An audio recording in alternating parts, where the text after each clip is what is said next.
Labdien! Kad es pieteicu to tēmu šodienas, tad man likās, ka tā varētu būt tāda interesanta lieta parunāt par to, kāpēc mēs rakstam, pareizāk sakot, kāpēc mēs turpinam rakstīt arī tad, kad tie iemesli varbūt ir jau pamainījušies. Salīdzinot ar tiem, kad mēs faktiski esam sākuši to darīt. Un man sanāca tādas 6 stadijas, kas ir ļoti riskanti, tāpēc, ka 15 minūtēs es neesmu pārliecināts, ka es viņas visas pagūšu pieminēt. Bet pats vainīgs. Un kā tādu pirmo stadiju, jeb embrionālo, ko varētu arī nosaukt par pašreflektīvo stadiju, tajā varētu uzsvērt to, kad cilvēks sāk rakstīt tikai pats sev. Tas ir kaut kāds brīdis, kad tu paņem papīru vai tagad piesēdies pie datora, raksti un caur šiem vārdiem, caur verbālo savu kaut kādu izpausmi mēģini risināt attiecības ar pasauli, attiecības ar sevi, un tu nevienam to nerādi, un tu turi to kaut kādā savā datora failā vai kladītē paslēptā rakstā galdā, un izmanto šo procesu tikai sevis izzināšanai. Un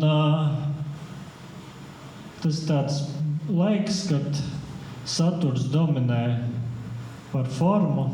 Forma vispār nav svarīga. Ja par to aizdomājies, tad tikai tāpēc, ka kaut kad esi kaut ko lasījis, esi redzējis varbūt kaut kādu dzejoli, skaties, ka dzejolī tas teksts ir sadalīts rindiņās, un tad to, ko tu pats raksti, tad tu arī kaut kā sadali rindiņās. Jo, tā it kā dara, bet vai tas ir dzejols, tas vēl ir liels jautājums. Un tas laiks, kad šī satura dominanta par formu nosaka arī to, ka tas saturs varbūt, ja to tekstu izlasītu tāds lasītājs no malas, viņam tas liktos varbūt tāds panaivs, bet tanī pašā laikā ļoti patiess, jo faktiski nekad vairāk turpinot rakstīt un kaut kādā ziņā ar šo procesu saskaroties aizvien tuvāk, nekad vairāk tik patiesas tu laikam arī nekad nebūs. Tāpēc, kā literatūra tā ir estētika sāk piedāvāt kaut kādus savus spēles noteikumus, un tad atkal nākas domāt par to, kā šajā spēlē atkal savu patiesumu izpaust. Kā tādu otro stadiju varētu minēt jaundzimušā, ja palkas pēc uzmanības stadijas. Tas ir brīdis, kad cilvēks, kurš raksta, nolem, ka viņam ir vajadzīgs vēl kāds, kam šo tekstu parādīt, iedot, izlasīt, un kas ir vēl ļoti būtiski, gūt kaut kādu atgriezenisko saiti. Un te parasti šis teksts tiek rādīts kādam tuvam cilvēkam,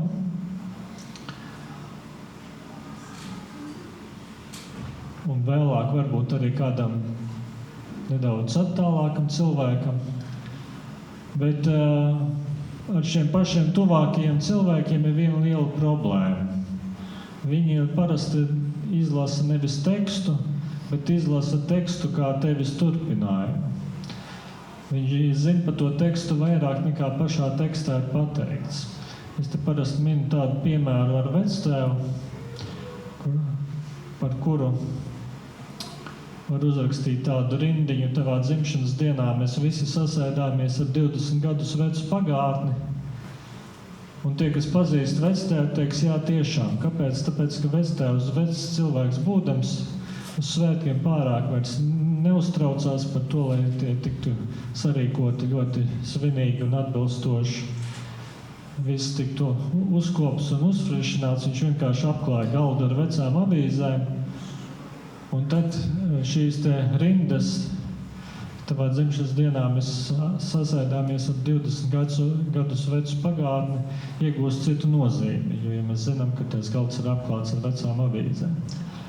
Bet, lai to nolasītu, mums ir jāpazīst šis vectēvs, tāpat kā to pazīst autors.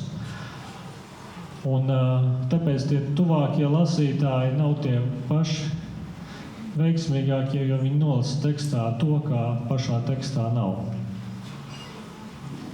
Bet tādā brīdī, kad sāk rādīt tekstu cilvēkam no malas, pēkšņi izrādās, ka tas cilvēks izlasa to tekstu bišķi citādi, nekā tu to esi darījis, nekā tu to esi domājis. Un tā ir viena no literatūras jaukākajām īstenībā lietām, ka mums katram ir sava pieredze, sava dzīves pieredze, sava pieredze ar valodu, sava pieredze ar literatūru, un tās nekad nesaskarās, tās nekad nepārklājas. Un katrs faktiski tekstu izlasa citādi. Bet šajā posmā reizēm liekas, ja jau manu tekstu izlasīja citādi, tad es neesmu varējis tur to pateikt tā, lai izlasītu tā, kā es to gribēju. Un te pastāv daudz tādi strupceļi un neceļi, kuros var autors ieiet. Piemēram, viņam var parādīties tāda ģēnija sindroms, ka mani jau neviens nesaprot, bet nekas pēc 100 gadiem, kad lasīs, tad gan. Vai viņam reizēm sāk likties, ka viņš neko tur nevar mainīt, jo viņa vietā runā Dievs.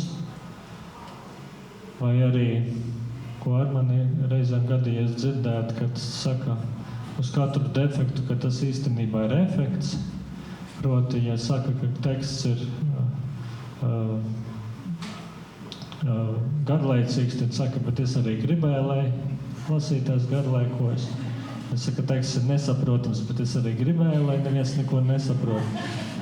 Kas, protams, tā īsti nav, jo īstenībā mēs lasām citu iemeslu pēc. Mēs nelasām tāpēc, lai garlaikoties vai lai nekā nesaprastu. Mēs lasām tāpēc, ka lasīšanas process sagādā mums noteikti estētisku baudījumu. Un tas ir viens strupceļš, kad autors noslēdzas no šīs sava lasītāja, kurš viņu nesaprot. Nemēģina veidot kaut kādu citu veidu komunikāciju. Bet ir arī otrs strupceļš, kas saistās ar to, ka tas kritiķis, kas pēkšņi parādās lasītāja veidolā, nomāc pašu autoru, un tad autors domā, ja jau nē, tad nē, jo autoram ir parasti ļoti jūtīgas ausis. No 10 teikumiem, ko par viņa darbu pateiks, ja 9 būs pozitīvi un 1 būs tāds kritisks, tad vislabāk viņš atcerēsies tieši to kritisko. Tad domās, ka jāiet uz mežu slīcināties un uz upi kārties. Kas arī nav pati produktīvākā miedarbība ar kritiku, jo īstenībā tā ir liela laime, ja tu saņem kaut kādu kritiku par savu tekstu. Jo nekas nav sliktāks, kā nesaņemt par tekstu vispār nekādu viedokli. Un ja tas ir spējis kaut kādā veidā komunicēt ar citu, un tas cits ir patērējis savu laiku un spējas un interesi, lai par to kaut ko pateiktu, tā ir īstenībā liela svētība. Un tāpēc tas nestrupceļš ir būtībā spēja veidot dialogu ar kritiku, bet nevis tā, ka es tagad izlasīju kritiku un tagad es sēdīšos un atbildēšu tam kritiķim, kā viņš neko nav sapratis. Bet jo autors pieliek punktu savam tekstam un tur viņš beidzas. Bet šis dialogs veidojas kā dialogs, kā turpinājums nākamajos darbos, kur atkal redzot atpakaļ skatu spogulī šo ceļu un saprotot, kur ir bijušas kaut kādas negludumi, kur to ir iespējams kaut kā citādi risināt. Tad ir trešā stadija, un šī trešā stadija ir tāda, ko mēs varētu nosaukt par bērna stadiju vai par atdarināšanas stadiju. Un tas ir brīdis, kad autorā rodas baltā skaudība. Proti, viņš lasot citu autoru tekstus, saprot, ka viņš arī tāpat gribētu rakstīt. Un viņš sāk lasīt un kaut kādā veidā rakstīt līdzīgi. Un šeit ļoti bieži nāks saskarties ar šo apziņu, ka literatūrā darbojas kaut kādas noteiktas likumsakarības. Šajā estētiskajā spēlē ir kaut kas, kas padara tekstu par literatūru. Kāpēc vienu tekstu mēs uztveram, bet citu nē, kāpēc viens teksts ir literārs un cits nav. Un parasti to autors apzinās un apgūst tādā diezgan brīvā veidā, lasot citus, un lasot citus arī kaut kā iemācoties rakstīt pats. Bet nevienmēr šādā veidā, kas ir pats kaut kādā ziņā produktīvākais un pats dabīgākais ceļš. Tāpēc, ka tad arī pat rakstība ir nepiespiesta un nesamākslota. Bet nevienmēr tas dod visus vēlamos rezultātus. Piemēram, tu vari šādā veidā orientēties tikai varbūt savā kaut kādā noteiktajā laukumā, ko tu jau esi apguvis, bet katrs solis ārpus tā sagādā problēmas. Un tad autors sāk meklēt kaut kādus palīgu instrumentus. Un izrādās, ka bez viņa arī citi ir lasījuši, un citi ir rakstījuši, un tie, kas ir lasījuši, ir atraduši kaut kādas likumsakarības, un tās noformulējuši, un apkopojuši, un izdevuši vai teorijas grāmatas, vai kaut kādas rokas grāmatas rakstniekiem. Un tad tu saproti, ka tur ir daudz dažādas interesantas lietas, metaforas, hiperbolas, sintaktiskās figūras. Tu saproti, ka ir kaut kāds kāpinājums un kulminācija, un ir krīze un viss kaut kas. Un tad reizēm rakstniekam uzmācas tāds simtkājas sindroms. Ir tāda pasaka par simtkāju, kas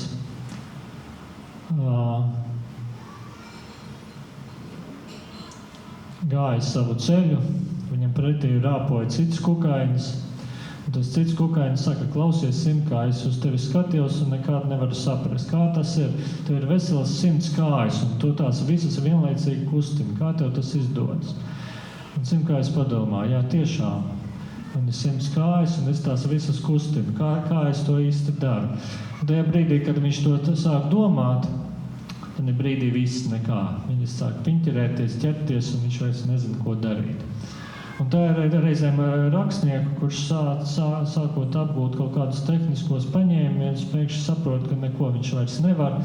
Viņš viss ir mākslota, viss ir neīsti, nekas nesanāk. Un tā tālāk. Bet tai pasakai par 100 kāju turpinājums. Proti, 100 kājas trenēja tās savas kājas, kustināt simetriski, un tad iemācījās vienā brīdī iet tā, kā iepriekš viņam pat nebija rādījies. Viņš aiznesās uz priekšu 10 reizes lielākā ātrumā nekā iepriekš. Un tad ir 4. stadija. Pusauģi, jeb dumpja stadija. Tas tad, kad autors, bieži vien pamanot, ka arī viņa autoritātes teksti nav gluži ideāli, jo ideāls pasaulē nav nekas. Kaut kā vienā brīdī viļas tajā vai pārtrauc atdarināt, bet tieši otrādi mēģina kaut kādā veidā salauzt to tradīciju, ar ko viņš ir saskāries, jo tādā veidā var arī sevi zināmā veidā nostiprināt, sāk dumpoties literatūrā. Un tā kā lasītāja liela daļa ir tomēr salīdzinoši konservatīvi noskaņoti, viņiem patīk lasīt to, ko viņi jau pazīst, tad saskaroties ar kādu ļoti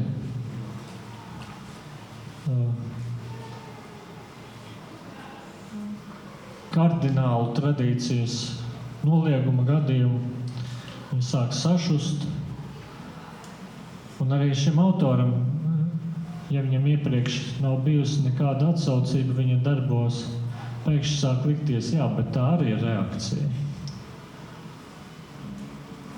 Un tad ir tie dumpīgi autori, kuriem patīk apgriezt visu kājām gaisā, kuriem patīk meklēt kaut kādus sāpīgus momentus sabiedrībā, kurus vienmēr var pabakstīt un no tā kaut ko arī izsacināt. Un tad ir 5. stadija, kas ir brieduma, jeb meklējuma stadija. Tas ir, kad autors vairs nemeklē, kad autors vairs nemēģina atdarināt nevienu,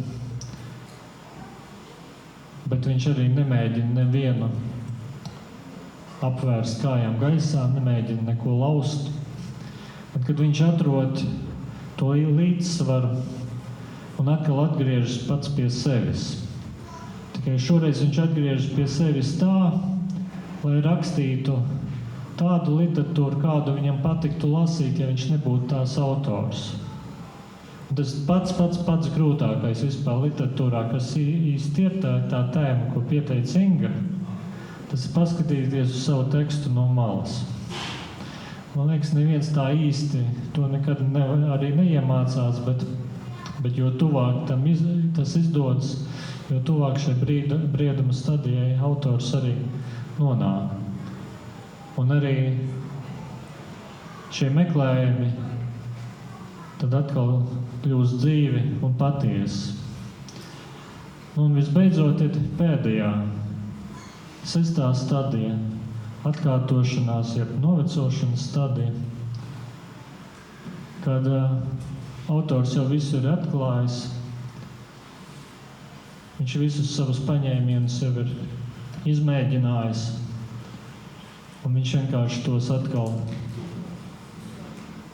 pielieto, jo ir pasūtījums, vai arī viņš nekad nevar sev atzīties, ka viņam vairāk nekā jauna nav ko teikt, tāpēc viņš vienkārši vēlreiz atgriežas pie kaut kādām jau esošām tēmām. Un tad šī literatūra ir kā beidzas, tāpēc, ka literatūra ir tikai tad, kad ir jautājumi, kad ir atrastas visas atbildes, tad faktiski literatūra vairs nav.